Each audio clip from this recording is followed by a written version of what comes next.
Hello मेरे प्यारे दोस्तों, नमस्कार। आज हम लोग देखने वाले हैं मेरे प्यारे दोस्तों, क्या देखने वाले हैं, H2SO4 बनाने की संपर्क कक्ष विधि। आप जानते होंगे ये कक्षा 12 के रसायन विज्ञान का बहुत ही महत्वपूर्ण एक विधि है जो कि काफ़ी बार पेपर में, बोर्ड एग्जाम में पूछा जा चुका है। तो आशा करते हैं आप लोग शुरू से लेकर अंत तक बिल्कुल सब्र के साथ, पेशेंस रखते हुए पूरा वीडियो देखेंगे और एक एक कॉन्सेप्ट समझेंगे। अगर आपको ऐसा लग रहा होगा सर फिगर यहाँ से लेकर इतना बड़ा है, हम लोग कैसे बनाएंगे, तो आप बिल्कुल मत घबराइए। जब सब मेथड जान जाएंगे और लास्ट में आपको एक टेक्निक बता दी जाएगी, उसी के माध्यम से आप चित्र बना लेंगे।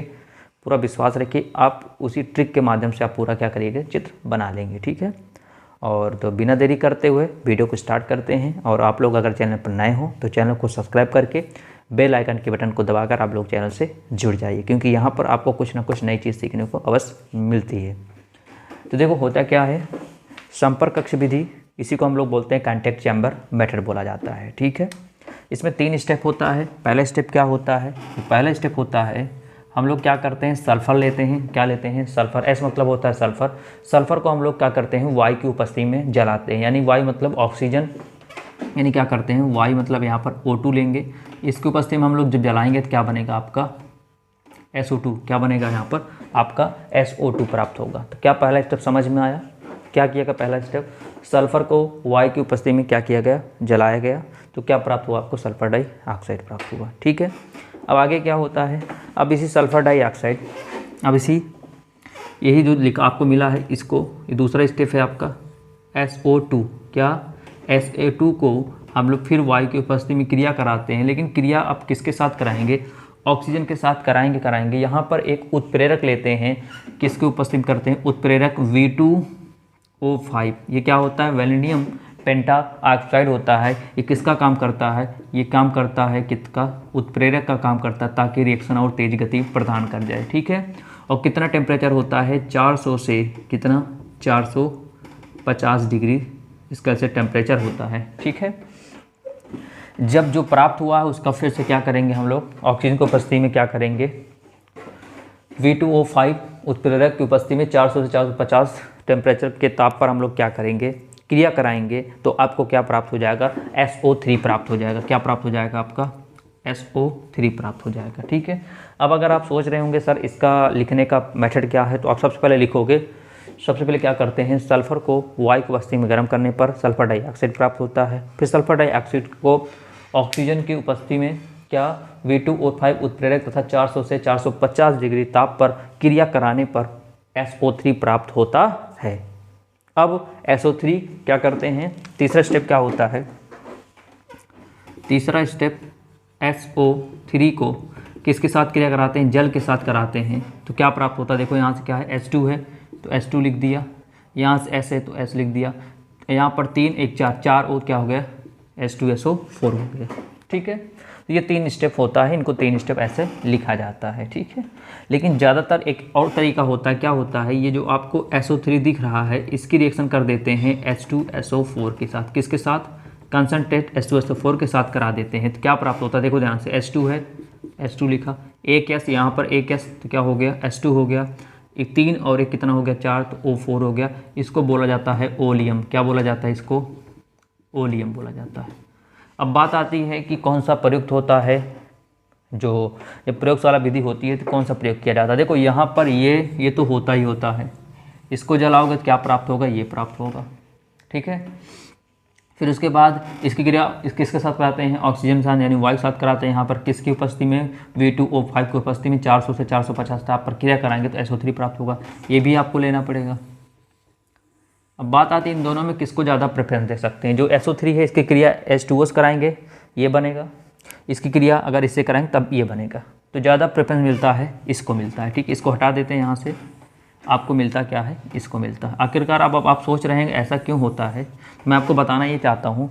ये जो ओलियम होता है इसका 200 गुना किसका होता है, ये H2SO4 का होता है। किसका, H2SO4 का होता है, 2 गुना होता है। कैसे, क्योंकि ये जो ओलियम है ना, ये जो ओलियम H2O7 है, इसकी रिएक्शन जब किसके साथ कराओगे, जल के साथ कराओगे ना, तो 2 मॉलिक्यूल बनेगा किसका, H2SO4 का। आप चेक कर लो, देखो 2 2 4, 2 दूना 4, 2 S है, 2 S है, 7 1 8 O है और 2 चौको 8 ही है। बात समझ में आया। तो यहाँ पर अगर हम लोग SO3 का कंसनट्रेट H2, आप सोचोगे सर H2SO4 बनाना है तो आप यहाँ पर करा रहे हो, ये क्या है, कंसनट्रेट H2SO4 के साथ रिएक्शन हो रहा है, कंसनट्रेट है ये, ठीक है, सांद्र है, बस समझ में आया।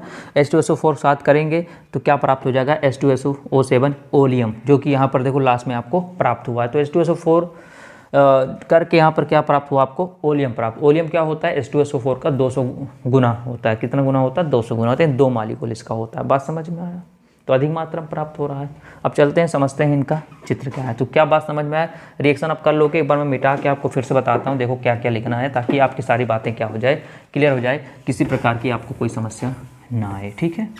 चलो सबसे पहले क्या किए थे आप बताओ मेरे, सबसे पहले क्या किए थे, सबसे पहले सल्फर लिए थे, उसको जलाए थे, तो क्या प्राप्त हुआ था, SO2 प्राप्त हुआ, बिल्कुल सही है। फिर क्या लिए थे, HO2 को लिए थे, यहाँ पर फिर से O2 लिए थे, किसकी उपस्थिति में कराए थे, V2O5, ये क्या है आपका उत्प्रेरक है, और यहाँ पर ताप कितना रहता है, 400 से कितना होता है, 450 डिग्री सेल्सियस होता है। क्या प्राप्त होता है, SO3 प्राप्त हो। अब इसी SO3 का हम लोग रिएक्शन किससे करा देते हैं, H2SO4 के साथ करा देते हैं, तो क्या प्राप्त होता है, H2O7। देखो दो H हो गया, ये 2 H हो गया, एक S यहाँ पर, एक S यहाँ पर, कितना S हो गया, 2 S हो गया, और 3 4 कितना हो गया, 7 O7 हो गया। तो इतनी बातें शायद आपको समझ में आ गई होंगी, ठीक है। तो 3 स्टेप होता है ये टोटल, ये 3 स्टेप आप लिख दीजिएगा थ्योरी में, बस आपको नंबर मिल जाना है, ठीक है।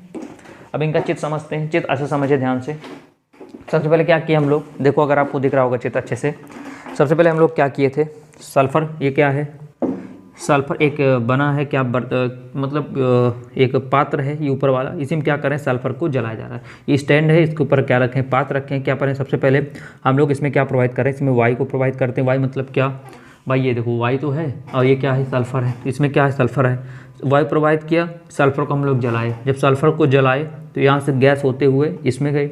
अब इसमें क्या करते हैं, एक नया पात्र है, ये आपको दिख रहा है, ये नया पात्र है, इस पात्र में क्या कर रहे हैं, भाप भेज रहे हैं। क्या भेज रहे हैं, भाप भेज रहे हैं। अब भाप क्यों भेजते हैं, भाप इसलिए भेजते हैं क्योंकि भाप में पानी की छोटी छोटी हल्की हल्की छींटें होती हैं, बूंदें होती हैं, तो क्या करती हैं, जाहिर सी बात, जब आप कोई चीज़ जलाओगे उसमें कुछ ना कुछ धूल, कुछ ना कुछ डस्ट पार्टिकल होंगे, उस डस्ट पार्टिकल को नीचे दबाने के लिए, ताकि गैस का ऊपर आ जाए और डस्ट पार्टिकल नीचे आ जाए। मेरी बातों को ध्यान से समझिएगा, अच्छे से सब कुछ समझ में आएगा, ठीक है।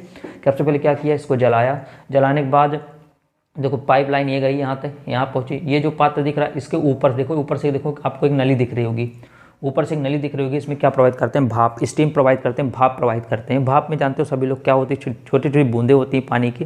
तो भाप क्या करेगा, जो भी जले हुए पदार्थ में, जो भी गैस के साथ जो भी जला हुआ पदार्थ आएगा, जो भी डस्ट पार्टिकल होगा, भाप की छोटी छोटी बूंदें क्या होंगी, वो नीचे उनको बैठा देगा, ये नीचे बैठ जाएगा। तो यहाँ पर ऐसे बना देते हैं, यहाँ पर ये, तो यहाँ पर व्यर्थ पदार्थ नीचे आ जाएगा और गैस क्या होगी, ऊपर हो जाएगी। अच्छा, गैस जब ऊपर हो गई तो क्या होता है, देखो इसको किससे गुजारे हुए हैं, कूलिंग पाइप से गुजारे हैं। कूलिंग पाइप बदले हैं शीतक पाइप बोल, शीतक पाइप मतलब बाजार सी बात है, आप जैसे कुछ चीज़ जलाते हो, जलाने के बाद देखोगे काफ़ी हीट उसमें होती है, क्या उत्पन्न होता है, हीट उत्पन्न होता है। तो हीट उत्पन्न होगा तो इसको जब इस पात्र में से गुजारेंगे, इस पात्र में ऊपर क्या है, देखो ध्यान से H2O है, क्या है यहाँ ध्यान से, H2O है। तो भाई H2O कि अगर हम लोग यहाँ पर कूलिंग पाइप से नहीं गुजारेंगे तो जल को भी क्या कर देगा, वो गर्म कर देगा, जल को क्या कर देगा, गर्म कर देगा, और यह जल के साथ क्या होने लगेगी, रिएक्शन होने लगेगी। अब मेरी बातें ध्यान से अच्छे समझो। सबसे पहले क्या किया, जलाया। अब जलेगा तो कुछ ना कुछ गंदगी तो होगी, तो गंदगी को साफ किस प्रकार किया जाए, तो सबसे पहले एक पात्र आपको देखिए, इसको बोलते हैं धूल कक्ष। तो ऊपर से एक नली लगी होती है जिससे भाप गुजारते हैं, क्या गुजारते हैं, इससे भाप गुजारते हैं। तो भाप क्या होती है, छोटी छोटी पानी की बूंदें होती हैं, तो क्या क्या छिटकारा मारती है, तो जो भी गंदगी होगी नीचे दब जाएगी। ये देखो नली बनी हुई है, इस नली के माध्यम से निकल जाए। अब वीडियो क्वालिटी बढ़ा लीजिए ताकि देखे साफ साफ, नीचे बर्फ बदा निकल आएगा, गैस क्या हो जाएगी, ऊपर हो जाएगी। अब भाई जाहिर सी बात है गर्म तो होगा ही, क्योंकि डायरेक्ट इसमें से इसमें गुजारेंगे तो ऊपर क्या, देखो ऊपर किसकी बमबारी कर रहे हैं हम, यहाँ पर ऊपर किसकी बमबारी की जा रही है, यहाँ पर की जा रही है, जल की बमबारी की जा रही है। अब ऐसा क्यों करें बता रहे हैं, सुनो ध्यान से। देखो ये तो हो गया धूल के कच्छ, धूल हो गया, कुछ ना कुछ धूल होगा नीचे बैठ जाएगी। लेकिन अभी कुछ ऐसी धूल होती हैं जो भाप की छींटे से ख़त्म नहीं होती हैं, तो उनको क्या करते हैं, उनको एक अगले पात्र में लेकर आते हैं, इसको बोलते हैं धोवन कक्ष।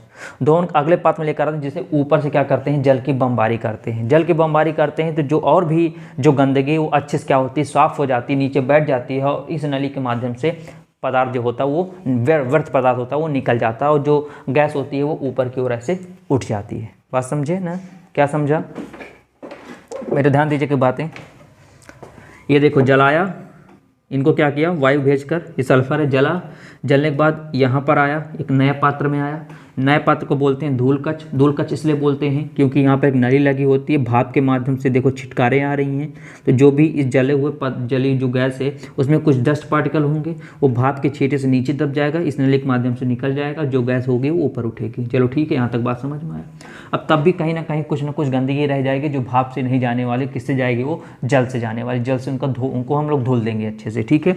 तो अगला पात्र ये है, अगर ये पाइप ना लगाएं बीच से और डायरेक्ट यहाँ पर भेजें, यहाँ से डायरेक्ट यहाँ भेज दें, तो भाप के द्वारा क्या होती है, गैस काफ़ी अभी गर्म होगी, क्योंकि भाप भी क्या होगा, गर्म रहेगा। भाप भेजते हैं, भाप क्या होता है, गर्म रहता है, तो इसके माध्यम से गैस क्या रहे, गर्म रहेगी। जब डायरेक्ट यहाँ से लेकर इस वाले पात्र में जो जल से बमबारी करा रहे हैं, इसमें अगर भेजेंगे हम लोग, तो जल के साथ क्रिया कर लेगी, और जल जो धो रहा है इनको धुलेगा नहीं, जल के साथ क्या कर लेगा, क्रिया कर लेगा। तो ऐसा ना हो इसके लिए क्या गुजारते हैं, इनको एक कूलिंग पाइप से गैस होते हुए, इस गैस होते हुए ये इस कूलिंग पाइप से होते हुए इस पात्र में पहुंचती है, ठीक है।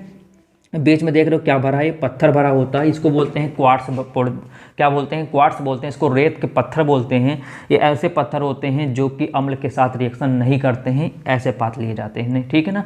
नहीं, अगर पात्र नहीं लेंगे तो अगर कुछ करेंगे रिएक्शन कर जाए, ऐसे यहाँ पर पदार्थ ऐसे पत्थर भरे होते हैं जो अम्ल के साथ रिएक्शन नहीं करते। अब क्या होता है, तब भी कुछ ना कुछ गंदगी रहेगी, तो क्या करेंगे, जैसे इसमें प्रवाहित करेगी, ऊपर से किसकी बमबारी करेंगे, जल की वर्षा करेंगे, जल की बमबारी करेंगे, जो व्यर्थ पदार्थ होगा क्या होगा, ऐसे नीचे निकल जाएगा और गैस ऊपर उठ जाएगी। चलो ठीक है। अब जाहिर सी बात है, जब किसी भी चीज़ में अगर आप जल से उसको धोवन करते हो तो कहीं ना कहीं जल की मात्रा रह जाती है। तो गैस में भी क्या हो गई, यहाँ पर जो गैस आपको मिली, इस गैस में भी क्या है, गैस में भी क्या है, यहाँ पर आप समझ सकते हो, गैस में क्या है, कुछ ना कुछ भाई जल की मात्रा रहेगी। तो जल की मात्रा को कैसे सोखा जाए भाई, जल की मात्रा को कैसे सुखाया जाए, तो जल की मात्रा को सुखाने के लिए एक यहाँ पर देख सकते हैं, एक अगला पात्र है, इस पात्र को बोलते हैं सूक्ष्म कक्ष। सूक्ष्म कक्ष, इसके ऊपर किसकी बमबारी करेंगे, उस गैस के ऊपर किसकी बमबारी करेंगे, कंसनट्रेट H2SO4 की बमबारी करेंगे। आप सोच रहे हो ये सर क्या होता है, तो बता दूँ आपको, कंसनट्रेट H2SO4 जो होता है वो जल को क्या करता है, अंदर की ओर अपनी ओर सोख लेता है, ठीक है। यहाँ तक बात समझ में आई, यहाँ तक बात समझ में आई होगी, ठीक है। तो मैं देखो, अब अभी तो कुछ स्टूडेंट को काफ़ी प्रॉब्लम होगी, सर मुझे समझ नहीं आ रहा, बिल्कुल। अब मैं आपको एकदम गांव की भाषा बताता हूँ। होता क्या है, मान लो सल्फर क्या, सल्फर को मान लो लकड़ी, क्या मान लो, लकड़ी मान लो, मेरी बात सुनिए, मजा आएगा, पूरी बात है। क्या मान लिया, लकड़ी मान लिया। आप बाहर गए, बाहर मतलब क्या, खुला स्थान, वायु है, आप क्या कहे, लकड़ी को जला दिए लकड़ी को। अब लकड़ी जलने लगी। अब क्या हुआ, अचानक आपको कहीं जाना पड़ा, तो आग को क्या करना चाहते हो, बुझा कर जाना चाहते हो, वरना क्या हो जाएगी भाई, आग लग सकती है हर जगह। तो क्या करना चाहते हो, आप बुझाना चाहते हो, तो क्या करोगे, सोचो कि बुझा दें, क्योंकि ठंडी का मौसम ही है, तो अभी बुझा दें, वापस आएंगे फिर थोड़ा हाथ थोड़ा गर्म कर लेंगे।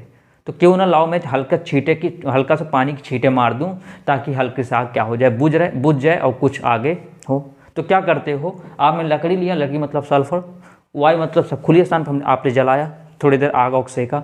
अब सेकने के बाद किया क्या आपने, आपको ऐसा लगा कि अब मुझे जाना है कहीं पर, आपका अचानक फ़ोन आया कि आप आ जाइए, तो आप जाने वाले हो, लेकिन आग को बुझाकर, पूरी तरह नहीं, बस नॉर्मल बुझा, ताकि आके फिर से आग को जल जाए। तो क्या करते हो, आप पानी लाते हो, पानी छोटी छींटे मारते हो, तो वही है ना, भाप की क्या किए, छींटे मारे उसको, समझो। लेकिन क्या हुआ, आग नहीं बुझी, आग हल्का छींटे मारे, आग की जो लकड़ियाँ थी, लकड़ियाँ और तेज़ धुआं निकलने लगा, और धुआं आपके आँखों पर लगने लगा। तो क्या करते हो, बताओ क्या करते हो अब, तो फिर आपको लगती है गुस्सा, लाते हो पूरा एक जग पानी भर के, पूरा एक जग पानी ही डाल देते हैं।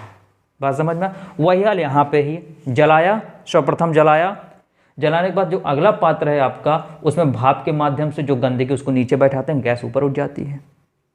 फिर क्या करते हैं, इसको ठंडा करते हैं, तो अगले में क्या है, तो आग अभी बुझी नहीं है पूरी तरह, धुआं कर रहे हैं, धुआं करते क्या करते हो, पानी से क्या करते हो, उसको पूरा ही एकदम भिगो देते। वही हाल इसमें भी है, कुछ ना कुछ गंदगी रह जाती है, तो उस गंदगी को हटाने के लिए उस गैस में जो भी गंदगी, मतलब कह दो जो भी अपशिष्ट पदार्थें हैं, उनको धूल हैं, जो भी कण हैं, उनको हटाने के लिए क्या करते हैं, जल के द्वारा क्या करते हैं, इसका धोवन करते हैं। तो ये हो गया धोवन कक्ष, जो बचा कुचा अपशिष्ट पदार्थ वो इस भाग से निकल जाएगा। इतनी बात समझ में आया। अब आप चले गए, अब वहाँ से जब लौटे तो अब आपको जलानी हुई फिर से लकड़ी, वही लकड़ी आपके पास है बस, और ज़्यादा लकड़ी नहीं है। आप सोचे लाओ फिर से जला लें, ठंडी लग रही, हाथ अपना सेक लें, लेकिन अब लकड़ी जलेगी नहीं। क्यों नहीं जलेगी बताइए कारण। इसलिए नहीं जलेगी क्योंकि लकड़ी तो गीली हो गई है। ऐसे यहाँ भी है, जब इस जल से गैस होते हुए गुजरेगी, यहाँ से ऐसे हुए इस जल से यहाँ से गुजरेगी, तो क्या होगी, गैस में कुछ न कुछ जल की मात्रा रहेगी, और गैस में जल की मात्रा रहेगी तो काम आपका बिगड़ने वाला है। तो क्या करेंगे, उस गैस से जल की मात्रा को हटाने के लिए उस गैस को हम लोग किस पात्र से गुजारेंगे, सूक्ष्म कक्ष से गुजारेंगे। सूक्ष्म कक्ष से गुजारेंगे क्यों, क्योंकि इस पात्र में जब भी गैस प्रवाहित करेगी, ऊपर से किसकी बमबारी करेंगे, कंसंट्रेट H2SO4 के द्वारा क्या करेंगे, बमबारी करेंगे। मैंने कहा H2SO4 क्या होता है, जल को क्या करता है, सोख लेता है, और आपको क्या प्राप्त हो जाता है, आपको यहाँ से ये वाली गैसें यहाँ पर प्राप्त हो जाती हैं। बात समझ में आया। यानी कहने मतलब लकड़ी आपकी जब गीली हो गई तो आप आते हो, लकड़ी कहाँ रख दोगे, धूप में रख दोगे, तो धूप क्या करेगा, धूप के द्वारा क्या करेगा, वो जल क्या हो जाएगा, अवशोषित कर लिया जाएगा। यहाँ तक बात समझ में आई। अब आगे क्या होता है, तो क्या क्या किया, जलाया, भाप के द्वारा धूल नीचे बैठाया, तब भी नहीं, कुछ ना कुछ गंदगी रहती है। और फिर क्या हुआ, यहाँ पर उसको धोया। जब धुले जाहिर सी बात है, उसमें क्या, जैसे आप लोग गेहूँ धुलते हो, और गेहूँ धुलने के बाद क्या सीधे पिसवा लेते नहीं ना, उसको धूप में रखते हो फैलाने के ताकि सूख जाए पानी। ऐसे ही उस गैस में जो भी पानी की मात्रा उसको ख़त्म करने के लिए कौन से चैम्बर में, सूक्ष्म कक्ष में क्या करते हैं, ड्राइंग रूम में क्या करते हैं हम लोग, कंसंट्रेट H2SO4 की बमबारी करते हैं, जिससे क्या करता है, जल को सोख लेगा और गैस आगे प्रवाहित होगी। अब यहाँ पर गैस आने पर गैस में कुछ ना कुछ किसकी मात्रा होती है, AS2O3। गैस में क्या मात्रा होती है, AS2O3 की मात्रा होती है, आर्सेनिक की मात्रा होती है, जो कि किसका काम करता है, ये क्या है आपका एक उत्प्रेरक विष काम करता है। इस उत्प्रेरक विष को हटाने के लिए यहाँ पर आप देख सकते हो एक पात्र है जिसका नाम क्या है, आर्सेनिक कक्ष होता है। यहाँ पर कौन सा उत्प्रेरक काम करता है, FeOH का होल थ्राइस काम करता है, जो कि इसके उत्प्रेरक को क्या कर देगा, इसके विष को क्या कर देगा, खत्म कर देगा। कुछ ना कुछ अभी अशुद्धियाँ किसकी होती है, आर्सेनिक की कुछ ना कुछ अशुद्धियाँ होती है। उस अशुद्धियों को दूर करने के लिए उस गैस को किससे गुजारते हैं, आर्सेनिक कक्ष से गुजारते हैं। और यहाँ पर आप जो देख पा रहे हो ऐसे ऐसे यहाँ पर डॉट डॉट करके, यहाँ पर FeOH का होल थ्राइस जो यौगिक है, यहाँ पर इसके क्या यौगिक रखे गए हैं। बात समझ में, उत्प्रेरक रूप में काम करते हैं, जो कि गैस से इसकी मात्रा क्या करता है, हटाता है। तो यहाँ से यहाँ तक आप देख पा रहे हो, यहाँ से यहाँ तक केवल गैस को शुद्ध ही किया जा रहा है। आप देख लो, ज़्यादा कुछ है नहीं। एक बार आप प्रैक्टिस करोगे, यहाँ से यहाँ तक गैस को केवल शुद्ध किया जा रहा है, बस। बहुत आसान। मेरे तरफ देखिए, आपने जलाया, गैस को जला दिया। अब उसमें कुछ ना कुछ डस्ट पार्टिकल होता है, उसको हटाने के लिए क्या करोगे, भाप द्वारा भाप प्रवाहित करोगे। भाप में बूंदें होती हैं, जो कि क्या होता है, धीरे धीरे उसके जो धूल कण नीचे बैठा देगा, गैस ऊपर आ जाएगी। लेकिन तब भी कुछ ऐसे पार्टिकल होते हैं जो भाप से नहीं जाने वाले हैं, तो अगले पात्र में गुजारेंगे, धोवन कक्ष में। उसको वर्षा के द्वारा क्या करें, उसको धुलेंगे। जो भी कण होंगे नीचे पानी तली में बैठकर नीचे ऐसे पाइप के द्वारा, नली के द्वारा निकल जाएंगे, गैस ऊपर उठ जाएगी। इतनी बात समझ में आया। लेकिन इससे पहले किसको गुजारेंगे, कूलिंग पाइप से गुजारेंगे। फिर गुजारने के बाद, जल की वर्षा करने के बाद, कहीं न कहीं उस गैस में क्या रह जाती है, आपकी जल रह जाता है। क्या रह जाता है, जल रह जाता है। तो उस जल की मात्रा को अवशोषित करने के लिए, जल की मात्रा को सोखने के लिए किस पास से गुजारते हैं, सूक्ष्म कक्ष से क्या होता है, कंसंट्रेट H2SO4 द्वारा इसकी क्रिया कराते हैं, बमबारी करते हैं। अब कभी न कभी कहीं ना कहीं इसमें आर्सेनिक की मात्रा रहती है, जो कि उत्प्रेरक विष का काम करता है, वर्धक नहीं विष का काम कर। इसको हटाने के लिए हम लोग कौन से पास गुजारते हैं, आर्सेनिक कक्ष गुजारते हैं। तो यहाँ तक हो गया, इनका परीक्षण हो गया। अब यहाँ पर हो गए इनके शुद्ध कणिक। यहाँ पर देखो एक छोटा सा बॉक्स दिख रहा है, तो ये जो गैस यहाँ पर आई, ये गैस यहाँ पर जो आई, तो यहाँ पर एक बॉक्स होता है जिसको बोलते हैं टेस्टिंग बॉक्स। क्या बोलते हैं, टेस्टिंग बॉक्स बोलते हैं इसको। क्या बोलते हैं, परीक्षण कक्ष बोलते हैं। अब आप ये क्या काम रहेगा, जैसे आप लोग जानते हो हमारे वातावरण में टिंडल प्रभाव होता है। टिंडल प्रभाव मतलब ये कि आज अभी रात में आप क्या करिए, रात में टार्च लीजिए, टार्च को ऐसे जलाएंगे तो देखेंगे टार्च की जो रोशनी के मार्ग होता है उसमें आपको बहुत सारे चमकीले चमकीले पदार्थ दिखते हैं, चमकीले चमकीले कण दिखते होंगे ना। क्यों? क्योंकि वो क्या है, शुद्ध रूप से वायु नहीं है। बात समझ में आया? आप अभी दिन में ही देखिए, किसी रूम में आप जाइए, या देखा होगा आपके रोशनदान बना होता रूम ऊपर, वहीं से क्या होती प्रकाश जाती तो आपको बहुत सारे कण दिखते होंगे चमकीले चमकीले। बात समझ में आया? तो इसका मतलब कहीं ना कहीं उस वायु में बहुत सारे क्या हैं, धूल के कण हैं। तो ये क्या होता है, यहाँ तक तो हम लोग क्या करते हैं, यहाँ तक हम लोग इस गैस को क्या करते हैं, शुद्ध करते हैं यहाँ तक। अब उसके बाद चेक करते हैं क्या ये शुद्ध हुई कि नहीं हुई। तो यहाँ पर एक बॉक्स होता है, एक कमरा होता है, एक रूम होता है, जहाँ पर ये बीच में ऐसा कुछ होता है, ठीक है ना, ऐसे की बनावट होती है। तो यहाँ पर बीच में एक रेड कलर की लाइट होती है। रेड कलर की क्या होती है, एक लाइट होती है। उस लाइट से इस गैस को क्या करते हैं, गुजारते हैं। अगर गुजारते हैं तो लाइट जलती रहती है और लाइट से उस गैस को ऐसे गुजारते हैं। अगर गैस में किसी प्रकार की चमक दिखी, उस लाइट के माध्यम से गैस में किसी प्रकार की चमक दिखेगी तो इसका मतलब अभी ये शुद्ध नहीं है। अगर किसी प्रकार की चमक ना दिखकर मार्ग सीधे निकल जा रहा है तो इसका मतलब ये क्या है, शुद्ध रूप से है। बात समझ में आया? तो इसीलिए इसको क्या कहा जाता है, परीक्षण कक्ष कहा जाता है, या इसी को बोलते हैं टेस्टिंग बॉक्स कहा जाता है। बात समझ में आया? यहाँ तक तो हम लोग शुद्ध किए हैं। अब इसको शुद्धिकरण के लिए, चेक करने के लिए कि हाँ ये एकदम शुद्ध हो गई है, आपको ये शुद्ध रूप से गैस से प्राप्त हो गई। यहाँ पर एक गैस प्राप्त हो, यानी क्या आपको SO3 यहाँ तक प्राप्त हो गए, किसी प्रकार की समस्या नहीं है यहाँ पर, यानी SO2 + O2 किसी प्रकार की समस्या नहीं है, शुद्ध रूप से प्राप्त है। तो इसकी क्या करते हैं हम लोग, टेस्टिंग करते हैं, यहाँ पर जांच करते हैं। तो यहाँ पर एक क्या होता है, बॉक्स होता है, कमरा होता है, उसमें क्या होता है, रेड कलर की क्या जलती है, लाइट जलती है, और उसमें इस गैस को प्रवाहित करते हैं। तो अगर गैस के मार्ग में किसी प्रकार की चमक नहीं होती है तो इसका मतलब शुद्ध रूप से गैस आपको प्राप्त हुई है। बात समझ में आया? अब आगे थोड़ा लेकर जाते हैं। जब यहाँ तक हो जाता है तो आगे लेकर जाते हैं। तो यहाँ पर देखो एक गोल गोल दिखकर यहाँ पर ऐसे बना हुआ है। ये काम करता है किसका, नियंत्रक का। किसका काम करता है, नियंत्रक का काम करता है। नियंत्रक मतलब कम और तेज, यानी इसको ज़्यादा भी कर सकते हो, कम भी कर सकते हो। ये नियंत्रक हो गया। यहाँ पर एक हीटर होता है। हीटर क्यों काम करता है, क्योंकि जो अगला यहाँ पर देखो कुछ इस तरह देख रहे हो, इस तरह आप देख रहे हो सिंबल, इसको बोलते हैं संपर्क कक्ष। आपको ये जो ऐसे दिख रहा है, ऐसे बनावट दिख रही है, ये क्या होती है, ये V2O5 क्या होता है, यहाँ पर उत्प्रेरक होता है, और भीतर की ओर ऐसे जालियाँ लगी होती हैं, यानी एक के अंदर एक जाली, एक के अंदर एक जाली, एक के अंदर एक जाली, ऐसे जालियाँ लगी होती हैं। और संपर्क कक्ष ऐसे ही इनका बनावट होता है। इसको बोलते हैं उत्प्रेरक कक्ष भी इसको बोला जाता है। ठीक है, यह बार क्या होता है, V2O5 होता है, जिसका टेम्परेचर कितना होता है, 450 होता है। भाई कोई भी मशीन हो, कोई भी सिस्टम हो, अगर तुरंत स्टार्ट करोगे तुरंत तो एकदम गर्म नहीं रहेगी, एकदम हीट नहीं रहेगी। तो उसको गर्म करने के लिए उसके टेम्परेचर यानी 450 टेम्परेचर होना चाहिए। 400 से 450 टेम्परेचर होना चाहिए, तभी ये क्रिया करेगा, वरना क्रिया नहीं करेगा। तो 450 टेम्परेचर मेंटेन करने के लिए यहाँ पर एक नियंत्रण होता है। जैसे आप लोग साउंड सिस्टम देखे होंगे, आप ऐसे आवाज़ तेज़ कर दो तो बहुत तेज़ हो जाती है, बजने लगे, आवाज़ धीमे कर दो तो धीमे हो जाती है। ऐसे यहाँ पर नियंत्रक होता है। आप जब थोड़ा तेज़ करोगे तो यहाँ पर 450 तक इसका टेम्परेचर पहुंचा दोगे तो क्या हो जाएगी, क्रिया करने लगी। इसलिए यहाँ पर क्या होता है, ये हीटर होता है। क्या होता है ये हीटर का काम करता है। किसका काम करता है, ये हीटर का काम करता है। बात समझ में आ रहा है, किसका काम करता है, ये हीटर का। यहाँ पर ऐसे करते हैं, यहाँ पर घुमाते हैं। अगर टेम्परेचर मान लो 450 से कम है, मान लो 100 है, 200 है, तो आप क्या करोगे, इनको ऐसे बढ़ा दोगे, टेम्परेचर कहाँ पहुँच जाएगा, 450।